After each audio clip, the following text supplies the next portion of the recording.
سلااو بینەرانی بەڕێز لەگەڵتانین بۆ پێشکەشکردنی تەوەرێکی دیکە لە تەوەرەکانی بەرنامەی تەوارەکان و هیوادارم تا کۆتایی بەرنامەکە لەگەڵمان بن. فەمینیزم وەک بزوتنەوەیەکی کۆمەڵایەتی بەسەرجەم ئەو چالاکی و کردەوە سیاسی و کۆمەڵایەتیانە دەوترێت کە بە مەبەستی گەیشتن بە مافی یەکسانی ژن و پیاو ئەنجام دەدرێت. بزوتنەوەی ڕەوشەنگەری لە ئوروپا بەشێکی زۆر لە ڕوانینەکانی بۆ کۆمەلگا گۆڕی. لەم ناوەدا ژنانیش بیریان لەوە کردەوە کە دەشێت و دەکرێت ئەوانش لەم دنیای نوێیەدا جێگەیەکیان بێت. لە شەپۆلی یەکەمی فێمینیستدا کە لە ساڵی 1848ەوە دەستی پێکرد و تا ساڵی 1920 بەردەوام بوو، ژنان هەوڵەکانی خۆیان لە چەند بواردا چڕ کردەوە، لەوانە ئازادی لە پۆشش، ڕێفۆرم و گۆڕان لە قانونی وڵاتان و نەهێشتنی هەڵاواردنی جنسیەتی بەپێی یاسا، ڕێفۆرمی سیاسی، ڕەخنەگرتن لە چوارچێوەی نەریتی بنەماڵە و هەوڵدان بۆ گۆڕینی نۆرم و ڕەفتارە باوەکانی ناو بنەماڵە و جێگیرکردنی نۆرم و ڕەفتاری نوێ کە ژنان تێدا مافی یەکسانیان هەبێت. بەڵام بەرەبەرە و بەپێی گوزەری زەمان و گۆڕانە کۆمەڵایەتی و سیاسیەکان، ژنانیش گۆڕان نەخواستەکانیاندا هاتە پێشەوە بە شێوەیەکی ڕادیکاڵتر لە کۆمەلگا دەرکەوتن و چ لە باری تئۆری و چ لە باری پراکتیکیەوە هەوڵیاندا بۆ گەیشتن بە خواستەکانی خۆیان.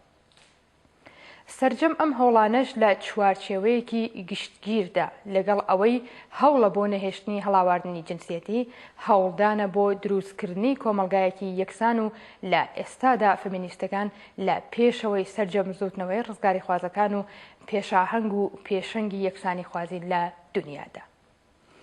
بزوتنەوەی فەمینیستی لە سەرجەم کۆمەلگاکان ئەتوانێت پەیوەندیەکی پتەوی بێت لەگەڵ سەرجەم بزوتنەوە مۆدێرن و سیاسی و کۆمەڵایەتیەکان.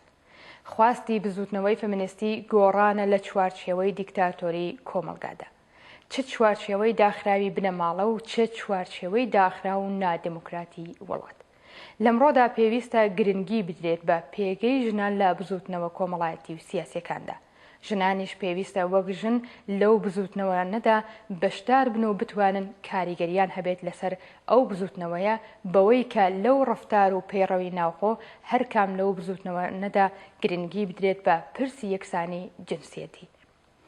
لە بەرچاونەگرتنی توانا و هێزی ژنان لەلایەن بزوتنەوەکانیشەوە لێدانە لەو بزوتنەوانە و دوورخستنیانەوە لە ماهیەتی دموکراتیک بوونیان. ناکرێت بزوتنەوەیەکی سیاسی یان کۆمەڵایەتی خۆی بە بزوتنەوەیەکی ئازادی خواز و مۆدێڕن بزانێت و پرسی یەکسانی جنسیەتی و یەکسانی ژن و پیاو لەبەرچاو نەگرێت. بینەرانی خۆشەویست، هەروەک نەریتی بەرنامەکەمان میوانداری بەڕێز سەمیرە محەممەد چالاکی بواری مافەکانی ژنانمان کردبوو و چەند پرسیارێکی ئاراستە دەکەین.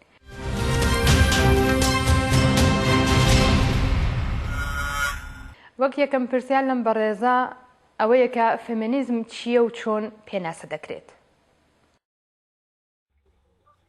بێگومان دیارە فێمینیزم ڕەوتێکە و ڕەوتێکی با بڵێن ئینسانیە لە چوارچێوەی مافەکانی مرۆڤە کار لەسەر بەدەستهێنانی مافە فڵتاوەکانی ژنانەکە و بۆ مانایە نایە کە تەنها ژنان نەتوانن لەناو ئەو ڕەوتەیە کار بکەن، بەڵکو هەموو ئەو کەسانەی کە ئازادی خوازن و باوەڕیان بە مافەکانی مرۆڤ هەیە بەگشتی دەتوانن بچنە ناو ڕەوتی فێمینیزمەوە لێشەوە ئیش بۆ سەر مافەکانی ژنان بکەن. بێگومان شەپۆلی جیاوازی هەیە لە جیهانە و لە وڵاتانی ئەمریکایی و ئەوروپاییەوە بەهۆی شۆڕشەکانی ژنان لەوێ کە هەڵگیرسا ڕۆتی فێمینیزم بوو دوای بوو بە بەشێک لە بیر و باوەڕ بوو بە بەشێک لە مافەکان وەکو لە چوارچێوەی مافەکانی مرۆڤ بەگشتی.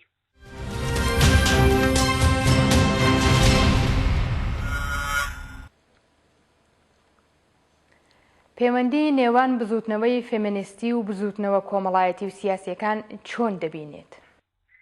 لە جیهان بێگومان بزوتنەوەی فێمینیستی لە بەشێکی دابڕاو نییە لە بزوتنەوە کۆمەڵایەتیەکان، چونکە لەناو بزوتنەوە کۆمەڵایەتیەکانە وەکو سەرتاش لە پێناسەکە وتم ڕۆتی فێمینیزم جێ بکرێتەوە، یا بە مانایەکی تر ئەکرێ هەر هێزێکی کۆمەڵایەتی کە ئامانجی بەدیهێنانی مافەکانی ژن بێت بچێتەوە ناو چوارچێوەی بزوتنەوەی فێمینیزم و ناشکرێت بزوتنەوەی فێمینیزم بە تەنها باسکەین و باسی بزوتنەوەی کۆمەڵایەتی نەکەین یا پێچەوانەکەشی ڕاستە، ناکرێت باس لە بزوتنەوەی کۆمەڵایەتی بکەین و لە ناویە بزوتنەوەی فێمینیزمی تیانە بێت. بۆیە ئەو کۆمەلگانەی کە بزوتنەوەی فێمینیزم تیایدا لاوازە یاخود هێشتا دەرنەکەوتووە دەتوانین لە ڕووی مافەکانی مرۆڤ بە بزوتنەوەیەکی کۆمەڵایەتی لاواز یان کاریگەر باز بکەین و هەمیشە و کۆمەلگانەی کە لە بزوتنەوە کۆمەڵایەتەکانیانە مافی ژنان فرامۆشکراوە و بزوتنەوەی ژنانی تیانە دەکرێت ئەمە قسەی من نیە تەنها قسەی زۆرێک لە بیرمەندەکانە کە ئەو کۆمەڵگەی دەکرێت وەکو پۆلێن بە کۆمەڵگەیەکی دواکەوتوو لە قەڵم درێ بۆیە ئەتوانم بڵێم پەیوەندیەکی ڕاستەوانەیان هەیە پێکەوە و ئەوەندە گرێدراون بێتەوە زۆر جار بزوتنەوەی فێمینیزم لەناو بزوتنەوە کۆمەڵاتەکە پێناساکرێت و زۆر جاریش بزوتنەوەی فێمینیزم وەکو بزوتنەوەی کۆمەڵاتی چاولی ئەکرێت کە لە هەردوو دیوەکەیان ڕاستەوە تاونەیەکان گیرن و هەردووشیان دەکرێت بۆ یەک ئامانجوێ بەتایبەت لە کۆمەڵگە ڕۆژهەڵاتەکانەوە هاکەوتوتەوە کە بزوتنەوەی فێمینیزم دەکرێت لەلایەن ژنان خوارەوە دەکرێت دەستپێک لەلایەن ژنانەوە بەڵام هەموو کەسێک بۆی هەیە لەناو بزوتنەوەی فێمینیزم خۆش ببینێتەوە بەبەرجێ باوەڕی بە ئازادیەکانی مرۆڤ هەبێت سەرەتا دواتر باوەڕی بە ئازادیەکانی ژنان هەبێت.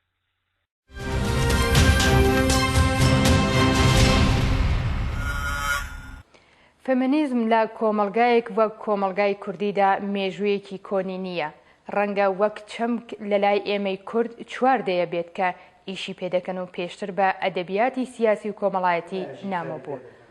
بێگومان بوونی بزوتنەوە کۆمەڵێک بنەما و با بڵێن پرەنسیپی خۆی هەیە. یەکێ لە بنەما هەرە با بڵێن سەرەکیەکانەوەیە کە هەر بزوتنەوە یەکجا کۆمەڵایەتی بێ یاخود لە ناویشا بزوتنەوەی فێمینیزمی کابێت ئەبێ کاریگەر بێ و خاوەنی جەماوەرێکی فراوان بێ و پەیامێکی ڕوون و ئاشکرای هەبێ و ئەوەندە کاریگەر بێ کە دەسەڵاتی هەر کۆمەڵگەیەک ئەو بزوتنەوەی کە ئەبێت وەکو جۆرێک لە با بڵێن سەنگ و قوتسایی سەیری بکە. لەلای ئێمە من زۆر جاریش لەوانێت تووشی فەرچەکردارێکی تون بووبوون لەلایەن هاوڕێکانمە بۆی کە ئێمە بزوتنەوەیەکی فێمینیزمی بەهێزمان نییە. یعنی ڕەنگە زۆر هۆکار هەبێ هەر لە ڕووی مێژوویەوە تا ئاگاتە بابەتە ئینسانیەکان مێژووی دروستبوونی ڕێکخراوەکانی ژنان بۆ خۆی مێژوویەکی با بڵێن دروست نەبووە بۆڵکو حیزبەکان دروست بوون جا ڕێکخراوەکانی ژنان دروست بوون دواتر ئەو کەسانی وەکو شەخص ئیشان کرد لە بابەتی ژنانە هەندێکیان خوان خاوەنی معانات بوون هەرچەند ئەمە بۆ خۆی عیبە نییە بەڵام هەندێکیان با بڵێن بە بیر و بۆچوون و با بڵێن باگراوندێکی ڕۆشنبیری بکەوە نەهاتنە ناو بابەتەکەەوە بەڵکو وەکو معاناتێکی شخصی بە دوای بابەتی ژنان کەوتن دەکرێت ئەماش یعنی دوو هۆکار بن لەوەی کە بزوتنەوەی فێمینیزم بزوتنەوەیەکی پکە و تۆکمە نەبوو لە سەرەتا لە کوردستان کە دروست بوو بە ئێستاشەوە ژمارەیەکی زۆر لەوش کەسانی کە ئیشەکەن لە بواری مافەکانی ژنانە کە من زۆرجار ئەمە موتۆ تووشی ڕخنێتون بووم بەڵام ئەوە حەقیقەتە بێ بیڵێن خاوەنی باگراوندێکی ژنانە نین واتە دەکرێت وەکو چالاکێکی بواری ژنان کار بکە بەڵام لە ڕاستیە لە فێمینیزم تێنەگەشتووە یا پێچوانەکەشی ڕاستە یاخود فکری فێمینیزمی بە شێوە خراپەکەی گەیاندۆتە کۆمەڵگار ئەمەش ڕخنەیەکی زۆری لەسەر ژنان دروست کردووە بۆیە ئەگەر تۆ بزوتنەوەیەکی کاریگەرت هەبێ ئەبێ بزوتنەوەکە ئەوەندە پەیامەکەی ڕوون و ئاشکرا بێ کە بەرامبەرەکانت تووشی جۆرێک لە پەرچەکردار نەکا بۆی کە تۆ لە سەنگەرێکای بەرامبەرەکەت لە سەنگەرێکی کرا چونکە خۆی شەڕکردن لە ناو بزوتنەوەی فێمینیزم شەڕێکی ئینسانی ساردە شەڕێکی ساردە کە نابێت پەرچەکرداری قورس لە بەرامبەردا هەبێ و بێت تۆ بەرامبەر هاوسان کەیتەوە لەگەڵ خۆت تا ئەوەی کە بینیتە پاڵ داواکاریەکانی خۆت ئێمە خۆمانەزانین لە کوردستانە بزوتنەوەی فێمینیزم لە ساڵانی نەوەتەکان تا کۆتایی تا 2006 کە قۆناغی تازە بوو لە عێراق و لە کوردستانیشە تا ئەو کاتەش بێ زیاتر پەیامێکی حزبیانەیان هەڵگرتە بوو وەک زیاتر لەوەی کە پەیامێکی ژنانە بێ ئەمە لەلایەکی تر زۆرێک لە چالاکوانەکان بە نەفەسی شەڕکردن لەگەڵ پیاوە پەیامەکانیان هێنایە ناو کۆمەڵگە کە لە کاتێکا ئیشکردن بۆ لە بواری فێمینیزمیان شەڕکردن نییە لەگەڵ بەرامبەر بەڵکو قەناعەت پێکردنی بەرامبەرە یاخود ئیشکردنە لە پاڵ بەرامبەرە بۆی تۆ بابەتێکی ئینسانیت هەیە پەیامێکی ئینسانیت هەیە پێ بگەیت بۆی زۆرجار بەڵێ ڕاستە زۆر بە شەرمنانە هەندێکیان خۆشیان ناونانێن فێمینیزم یاخود ئەگەر وەکو فێمینیزمیش لە قەڵەمیان بین پەیامەکان وەکو سەرەتاوتن ڕوون و کاریگەر نەبووە و خاوەنی جەماوەریش من یعنی ئەمە حەقیقەتە ناکرێت ئەمە مجاملەی قەوزەکە بکەین وەرە سەیری چالاکیەکانی ژنان کە زۆرترین چالاکیەکان هەر ڕێکخراوەکانی ژنان خۆیان تیا بەشدارن کە لە کاتێکە ئەگەر تۆ بزوتنەوەیەکی کاریگەرت هەبێ ئەبێ جەماوەری ژن لەگەڵ پەیامەکەتا تێگەشت بێ و دوای پەیامەکەشت کەوت بێ ڕەنگەوەی ئەوە هۆکارەکان بن کە ئێمە بەڕاستی بزوتنەوەی فێمینیزمی کاریگەرمان نییە لە کوردستانە و بنەماکانیشی سەرەتای دەرکەوتووە بەڵام وەکۆی کە ئەیڵێم زۆر شتی تری پێویستە هێشتا وەکو بزوتنەوەیەکی کاریگەر لە قەڵەمی بێت.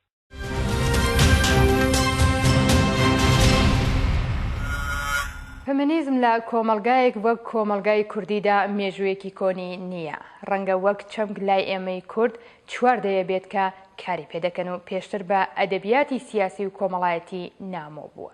بە کۆمەڵێک هۆکار جۆرێک ناتێگەیشتن لەم چەمکە بوونی هەیە.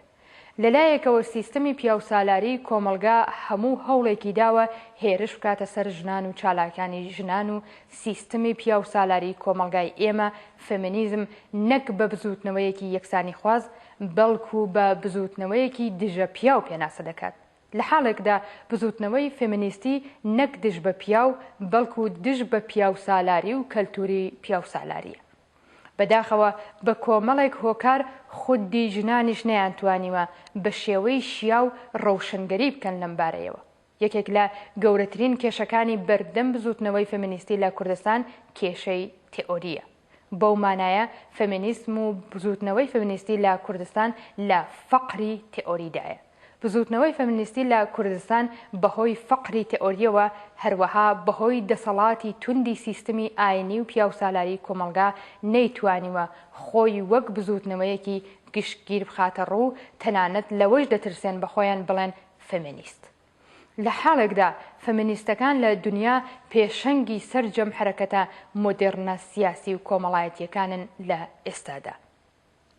بەڵێ بەڕێزان پرسیاری دیکەمان لە سەمیرەخان ئەوەیە جۆرێک ترس لە فەمینیزم لە کۆمەلگای ئێمە دەبینرێت.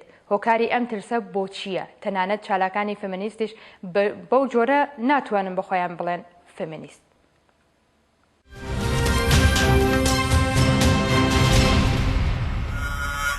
ئەرکەکانی چالاکانی فەمینیستی لە کۆمەلگایەکی وەک کۆمەلگای کوردی چییە؟ یەکەمین ئەرک بەڕاستی ڕاستکردنەوەی ئەو بۆچوونە چەوتەیە کە بیری فێمەنیستی تەنها ئەبێ لە ژنەوە هەڵگیرێ و پامەکەی تەنها بۆ ژن بێ و لە کۆمەڵگەدا ژن ئەبێ با بڵێن سەنگەر لە بەرامبەر بکرێت کە ڕەگەزی بەرامبەرە. ڕاستکردنەوەی ئەم بۆچوونایەکێکە لە ئەرکە سەرەکیەکانی ئەم بزوتنەوەیە و لەلایەکی تر کاچوونەوەیە بە هەموو ئەو یاسا و بۆچوونانەی کە لە کۆمەڵگا تیایدا لە بەرژەوەندی ژن نین یاخود وەکو مرۆڤ سەیری ژن ناکەن کە بەڕاستی بزوتنەوەی فێمینیستی ئەبێ یەکێک لە ئیشەکانی ئەوە بێەوە بێ لە کوردستانیشە ڕاستە ئیشکراوە لەسەر یاساکان و زۆر گۆڕانکاری باش کراوە، بەڵام هەندێک لە یاساکان هێشتا کۆنن و تا ئێستش ئەگەر سەیری کوردستانی خۆمان بکەین کار بە یاساکانی عێراق ئەکرێ لە کاتێکە ئەو یاسایانە لەگەڵ مافی مرۆڤاییەک ناگرنەوە. بەنمونە لە یاساکانی کوردستانە هێشتا لە سێدارەدان هەیە، لە یاساکانی کوردستانە هێشتا چەندین مانگ کەسێک ئەگیرێ لەسەر تاوانێک بەڵام لێپرسینەوە لێکۆڵینەوەکەی تەخیر ئەکرێ کە ئەمەش ئەچێتەوە ناو چوارچێوی بابەتی فێمینیزمی ئەگەر پیاوێک بێ ئەگەر ژرێک بێ. بۆی ئەگەر بزوتنەوەکە یەکێ لە ئیشەکانی ئیشکردن بێ لەسەر بەدەستهێنانی مافەکانی ژن ئەبێ لە پاڵیا چاودێری مافەکانی مرۆڤکە بەگشتی مافی مناڵان بەگشتی چونکە هەر ژنێک لە کۆمەڵگا بابەتی مناڵیش لەگەڵ یا پەیوەستە. ئێمە بینی لە کوردستانە هێشتا بازرگانی بە مناڵەوە کرێ، هێشتا مناڵان لەسەر جادە کاریان پێکرێ، هێشتا مناڵان وەکو مرۆڤ حسابیان بۆ ناکرێ. بۆیە بە بزوتنەوەی فێمینیستی تەنها خۆی لە یەک چوارچێوەیە قەتیز نەکا کە ئیش لەسەر ژن بکا و تەواو، بەڵکو ئەوەی کە پەیوەستە بە ژنەوە بابەتی مافەکانی مرۆڤە بەگشتی مناڵانە هەموو ئەو بوارانەی تر کە لە جارنامەی گەردوونی مافی مرۆڤان ناوی هاتووە ئەبێ یەکێ لە ئیشەکانی تری فێمینیزمان لە کوردستان ئەوە بێت کە کاچوونەوە و پێداچوونەوەکی ورد بکە بە بابەتی مافەکانی مرۆڤ. ئەمە لەلایەکی تر ئەبێ بە دواداچوونی بەردەوامی هەبێ لەسەر چۆنێتی پێشێرکردنی مافەکانی مرۆڤ. ئێمە بینین ئەوەتە پێشێرکردن بەرامبەر بە ڕۆژنامەنووسان هەیە کە بەدەرنیە لە ژن و لە پیاو، پێشێرکاری بەرامبەر بە فەرمانبەران هەیە بەگشتی لە کوردستانە کە بەدەرنیە لە ژن و لە پیاو، بەرامبەر بە مناڵان هەیە کە لە داهاتوە یا ژنن یا پیاو دەرەچن. بۆیە ینی ئەمانە ئەبێ ئەولەوێتی کاری فێمینیزم بێ لە کوردستانە و ئەشبێ بە بەشێک لە ئەرکەکانیان.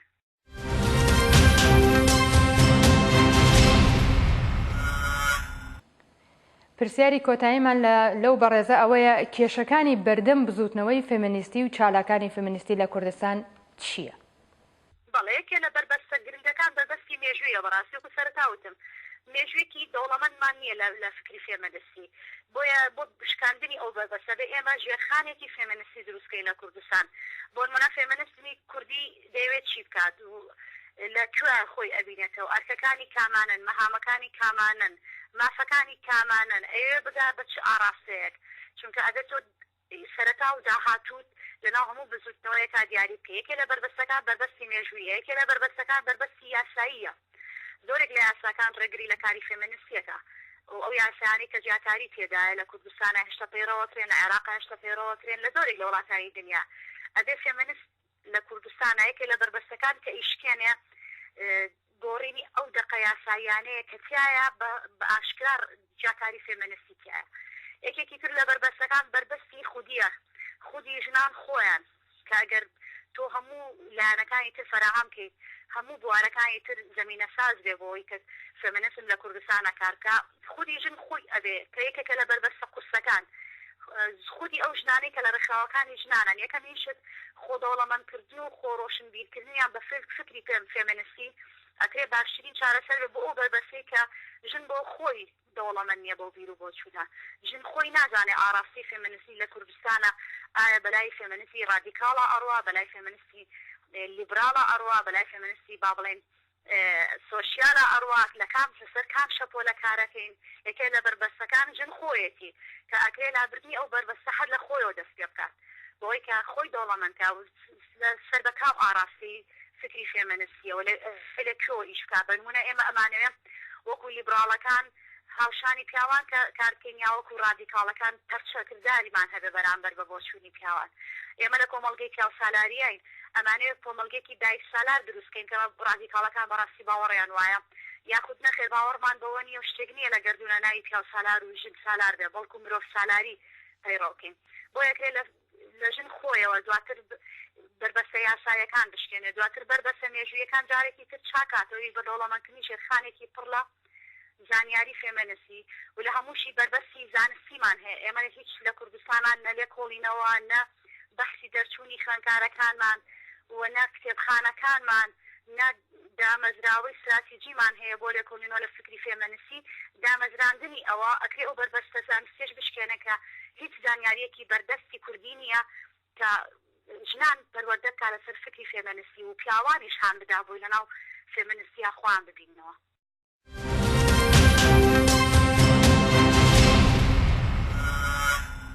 دەستخۆشی دەکەین لە سەمیرە محەممەد، چالاکی بواری مافەکانی ژنان بۆ بەشداری لە بەرنامەکەمان.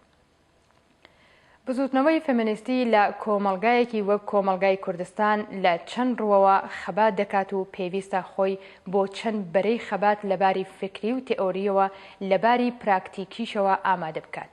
وەستانەوە دژ بە سیستەمی پیاوسالاری لە کۆمەلگا، هەوڵدان بۆ نەهێشتنی هەڵاواردنی جنسیەتی بە پێی یاسا، هەوڵدان بۆ ئەوەی لە سیستەمی پەروەردەی وڵاتدا کاریگەریان بێت، هەوڵدان بۆ ئەوەی بە پێی یاسا بەر بە توندوتیژی ئاینی بگرن بەرامبەر بە ژنان.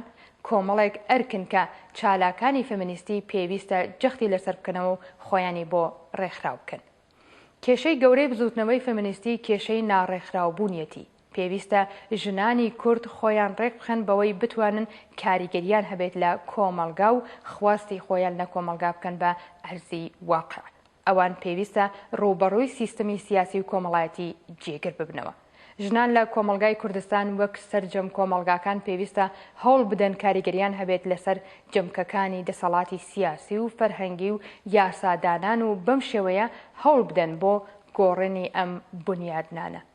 پێویستە ئیزن نەدەن بە ناوی ئاینەوە هەوڵ بدرێت بۆ سەرکوتکردنیان و خواستەڕەوا و ئینسانیەکانیان ببرێتە ژێر پرسیارەوە. هەموو ئەمانش بە خۆ پەروەردەکردن و خۆڕێخستن دەکرێت. بەڵێ بەڕێزان، هەر لێرەدا هاتینە کۆتایی بەرنامەکەی ئەم جارشمان. هیوادارم بەدڵتان بوو بێت تا بەرنامەیەکی دیکە و تەوەرێکی دیکە هەر بژین بە شادی و خۆشی و ماڵاوە.